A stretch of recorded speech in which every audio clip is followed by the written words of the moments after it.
Dej mi poznat svoje cesty, Hospodine. Uč mě chodit po svých stezkách. Veď mě cestou své pravdy a vyučuj mě, vždyť si Bůh má spása.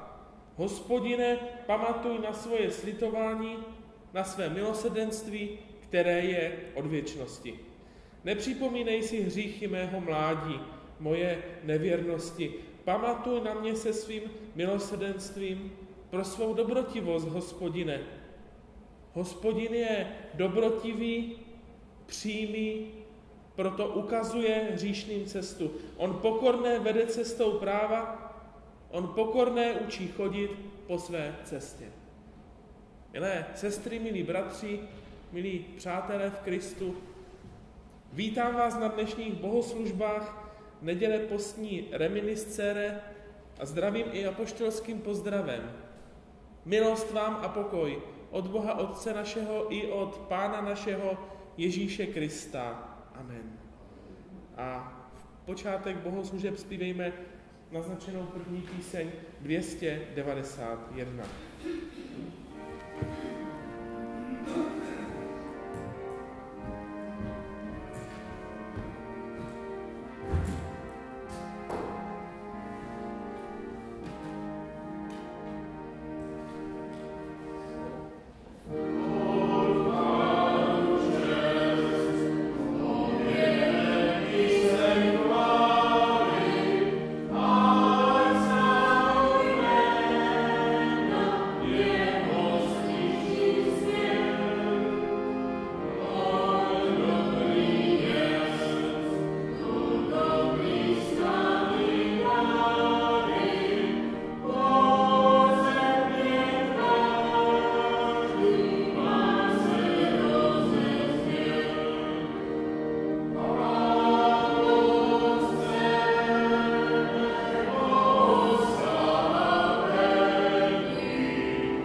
Skloňme se před naším Pánem v modlitbě.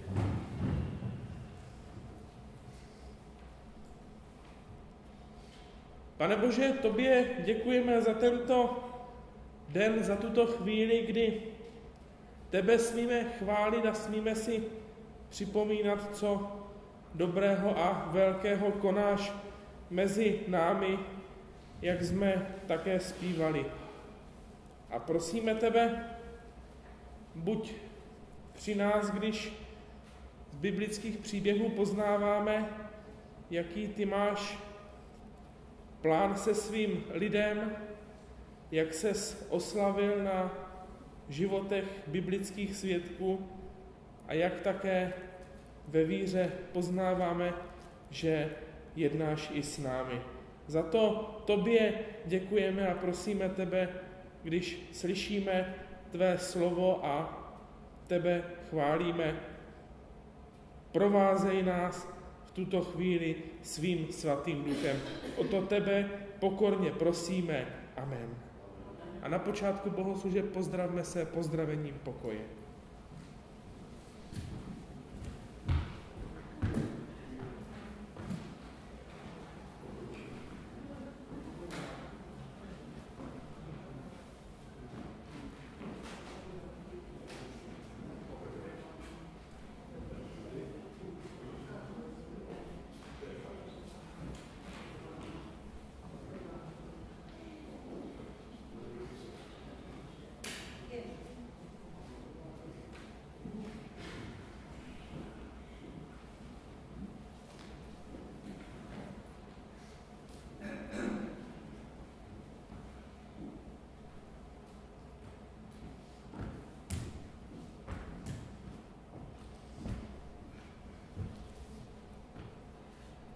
Slyšme slova dnešního prvního čtení, které je nám zapsáno v prvém listu Korinským. 1. Korinským 6.17, kde apoštol Pavel píše: Kdo se oddá Pánu, je s ním jeden duch. Kdo se oddá Pánu, je s ním jeden duch. Tolik prvého čtení a zpívejme naznačenou píseň 120. Yeah.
Druhé dnešní čtení je z Janova evangelia, 10.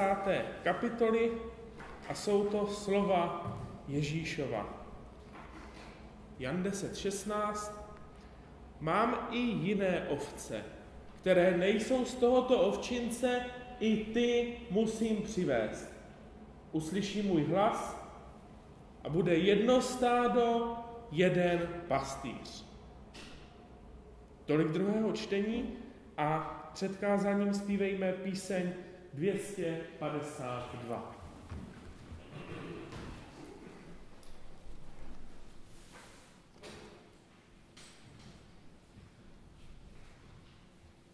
Protože je to spirituál, tak zase uslyšíme v trochu jiné úpravě.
Bratři, slovo k dnešnímu kázání je nám z 1. Mojžíšovy 11.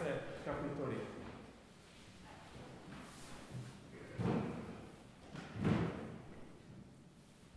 Celá země byla jednotná v řeči i v činech. Když táhli na východ, nalezli v zemi Šineáru pláň a usadili se tam. Tu si řekli ve spolek, nuže nadělejme cihel a důkladně je vypálme. Cihly měly místo kamene a asfalt místo hlíny. Na to řekli, nuže vybudujme si město a věž, jejíž vrchol bude v nebi. Tak si učiníme jméno a nebudeme rozptýleni po celé zemi. I sestoupil Hospodin, aby zhlédl město i věž, které synové lidští budovali. Hospodin totiž řekl, hle, jsou jeden lid a všichni mají jednu řeč a toto je teprve začátek jejich díla. Pak nebudou chtít upustit od ničeho, co si usmyslí provést. Nuže sestoupíme a zmateme jim řeč, aby si navzájem nerozuměli. Je rozehnal je Hospodin po celé zemi, takže upustili od budování města. Proto se jeho jméno nazývá Bábel, to je zmatek, že tam Hospodin zmátl řeč veškeré země a lid rozehnal po celé zemi. Tolik slova písma.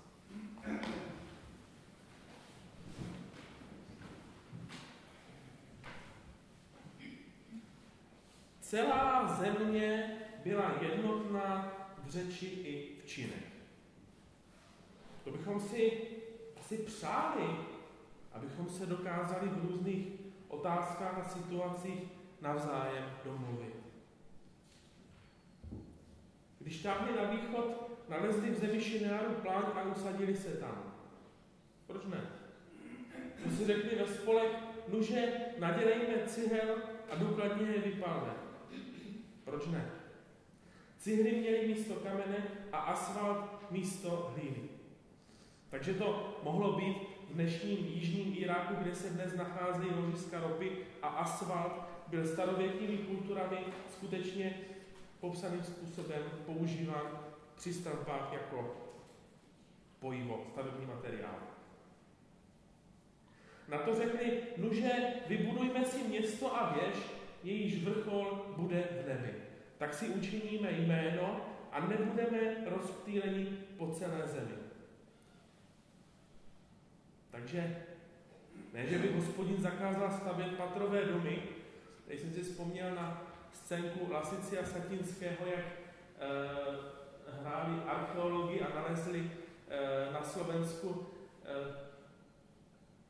cedulku s nápisem Prízemie a z toho usoudili, že už ve starověku se tam také stavěly patrové domy. Tak to by nebyl ten problém. Problém byl ten, že lidé se chtěli dostat výš a výš, tak říkajíc Pánu Bohu do kuchyně. Učiníme si jméno, tam říkají. A zatímco stavějí, sestoupil Hospodin, aby zhlédl město a věž, které synové lidští budovali. Hospodin totiž řekl, hle, jsou jeden lid a mají všichni jednu řeč. A toto je teprve začátek jejich díla. Pak nebudou chtít ustoupit od ničeho, co si usmyslí provést. Nuže sestoupíme a zmateme jim tam řeč, aby si navzájem nerozuměli. Toť zajímavý důkaz toho rozrůznění jazyků. Lingvisté by s tím asi možná nesouhlasili, ale tolik nám k tomu říká písmo. A před tímto příběhem se pak teologie a nejen teologie bude ptát, který byl ten původní jazyk jednotný. Jsou i takoví myslitelé, kteří rozvíjejí úvahy o tom, jak se asi mluvilo v ráji, jakým jazykem. A třeba je to jedna z otázek, na níž budeme znát odpověď až Pánu tváří v tvář, jak říká apoštol Pavel v 1. Korinským 13. Takže stavějí, mají jednotný jazyk, chtějí si učinit jméno a Hospodin se na to dívá. A jak to zhruba vypadalo, tak můžeme vidět na známém obraze holandského malíře Petera Bruegela, Babylonská věž. Dokonce jsem zjistil, že byly namalovány dvě verze tohoto obrazu. můžete vidět, jak si to tenkrát představovali. Nedokázali se domluvit, každý ten kousek té stavby vede někam jinam. Mimochodem od toho malíře Bruegela pochází, si přes němčinu se to sem dostalo, slovo Braille pro nepořádek. Právě na základě tady toho obrazu, kdy si to spojili s babylonskou věží a tam vlastně nastal ten zmatek před Hospodinem. I rozehnal je Hospodin po celé zemi, takže upustili od budování města. Proto se jeho jméno nazývá Bábel, to je zmatek, že tam Hospodin zmátl řeč veškeré země a lid rozehnal po celé zemi. Bábel, kde bez Boha se blábolí a není nikomu rozumět. Když jsem objevil příběh francouzského napoleonského vojáka, který se jako mnozí zamiloval a zapomněl na Moravě a od té doby se ve Valašském Meziříčí zachovalo příjmení Blabla, kterému dali lidé, protože mu nebylo rozumět. Tak to je tak k tomu Babylonu, Bábelu a takovému důkazu toho, jak to může vypadat, když si opravdu nerozumíme. A to dnešní slovo je příběhem o snaze připodobnit se Pánu Bohu. A tak jsou z nás občas takoví blablové, kteří nyní tedy složitě a různými způsoby hledáme Boží vůli. Ovšem někteří ani nehledají. A zde spatřujeme takovou jistou pospolitost, spojenectví v tom dnešním příběhu, ale vedoucí k tomu, jak je tam řečeno, aby lidé byli podobní Bohu. Zatímco se z mudroslovných textů dozvídáme, že se máme vykazovat spíše uměním se rozdělit vzájemně. Dej svůj podíl 7 nebo 8, neboť nevíš, co bude zlého na zemi, kazatel 11:2. A co nám tedy dnešní slovo říká? Pokud máme být jednotní, tak v mezilidské solidaritě, jak je obecně známý údiv jednoho římského úředníka, který vyslýchal ty tajné křesťany, ovšem potom prohlásil, a dostalo se to i do toho protokolu, hle, jak se milují. Měl tím na mysli zejména rozdílení majetku v křesťanské obci, to, čemu dneska říkáme diakonie a charita, a společné jídlo, které nebyla jenom ta večeře Páně, jak ji známe dnes, ale často pro ty chudé nebo otroky prostě jediné pořádné jídlo. Tak pokud tedy máme být jednotní v řeči i v činech, pak si řekněme, budujme církev spíše do šířky než do výšky. Tak se stane. Modleme se.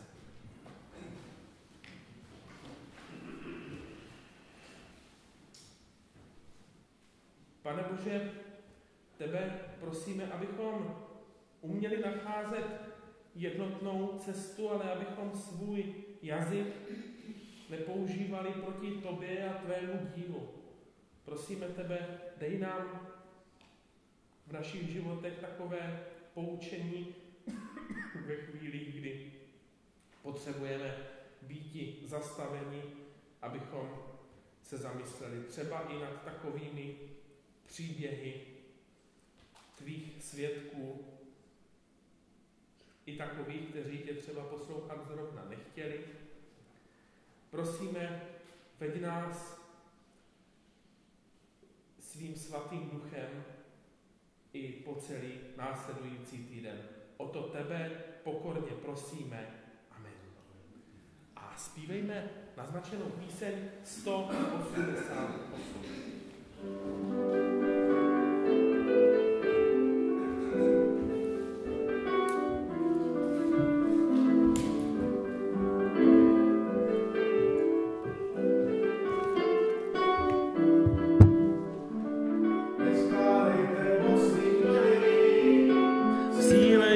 Která schválí máme, o chápneš nebo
Sestry a bratři, já vás všechny ještě jednou vítám na dnešních bohoslužbách a přeju požehnanou neděli.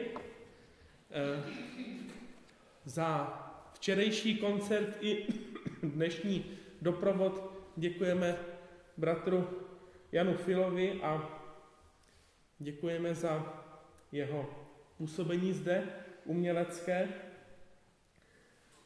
Na ten včerejší koncert nám nakonec zavítalo 24 lidí, tak byli jsme tomu také rádi. K dispozici je taky církevní tisk Český bratr a časopis Protestant, jsou vyložené vzadu u košíčku a zjistil jsem, že právě na dnešek, když si uvědomíme to datum, tak připadá několik takových výročí, řekli bychom ekumenických. V roce 1950 umučení svatého Josefa Toufara a v roce 1965 byl jmenován Josef Beran kardinálem. A jsou to, když jsme četli o tom Babylonu a čteme v těch příbězích Geneze, jak se tak různě umíme a neumíme domluvit, tak vlastně takový prostě svědkové víry. Tak i to si můžeme připomínat. A to je asi z mých ohlášení všechno. A vidím tady sestru kurátorku, tak se chci zeptat, byly-li nějaké informace další. Děkujeme za včerejšek sestra a už vás bude držet narozeniny dneska.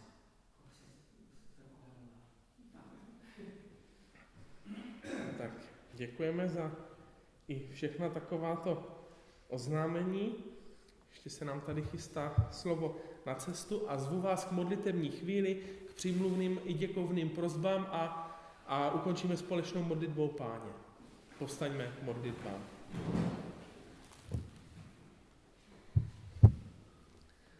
Pane Bože, tobě děkujeme za ty dary, které často přijímáme jako samozřejmé, které si často neuvědomujeme a přitom je vidíme všude kolem sebe. Prosíme tebe, buď s námi v našich životech, v našich pracovních dnech i při chvílích odpočinku, kdy můžeme děkovat za tvé dary. Prosíme tebe, buď s námi a zastavuj nás tam, kde my potřebujeme být zastaveni, abychom poznali tvou dobrou vůli. Prosíme tebe za tvou církev po celém světě, kdekoliv se dnes schází v různých Babylonech nebo uprostřed různých Babylonů a snaží se mluvit jedním jazykem, ale s tvou vůlí v souladu. Prosíme tebe, abychom také o to usilovali. Prosíme tě také za všechny, kteří tu dnes s námi nejsou, za všechny, kteří jsou na cestách nebo pokud museli do zaměstnání. Prosíme za ty, kteří jsou nemocní, opuštění a my jim můžeme přinést tvé svědectví. Tobě, Pane, předkládáme i své další modlitby, prosby a díky nyní v této chvíli v tichých i hlasitých modlitbách.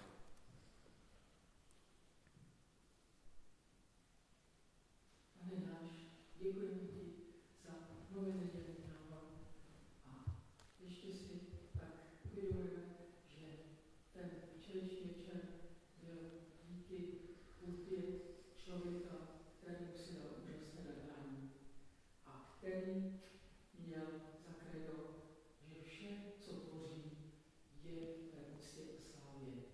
A podle toho jeho hudba vypadá.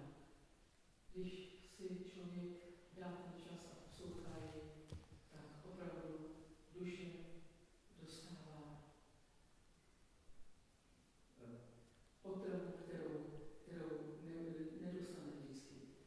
Děkujeme za to, že tady včera se toho se mohli zúčastnit a tak ještě jednu myšlenku jeho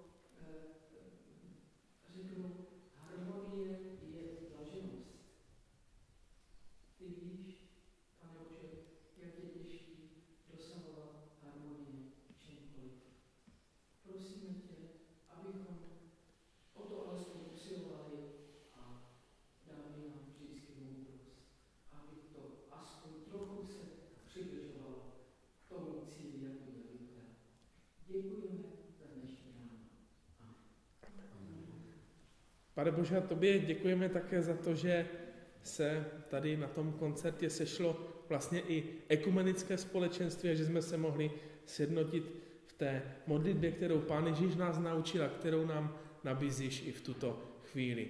Otče náš, kterýž jsi na nebesích, posvěť se jméno tvé, přijď království tvé, buď vůle tvá jako v nebi, tak i na zemi. Chléb náš vezdejší dejš nám dnes a odpusť nám naše viny, jakož i my odpouštíme našim viníkům. I neuvoď nás v pokušení, ale zbav nás od zlého, neboť tvé jest království, i moc, i sláva na věky. Dnešní slovo na cestu, slovo poslání je nám slovem z listu Římanům 8. kapitoly. Co na to řekneme? Když je Bůh s námi, i kdo proti nám. A Boží požehnání, ať se při nás naplňuje, když také jsme ho poznali v takových různých darech zpřítomněné, ať nás provází, dává nám radost a s námi zůstává. Ať Hospodin ti žehná a chrání tě. Ať Hospodin rozjasní nad tebou svou tvář a je milostí v tobě. Ať Hospodin obrátí k tobě svou tvář a obdaří tě svým pokojem nyní i na věky. Požehnej, ochraňuj a provázej tebe na všech cestách všemohoucí a nade všechno milosrdný Bůh, Otec, Syn i Duch Svatý. Amen. A zpívejme závěrečnou píseň 785.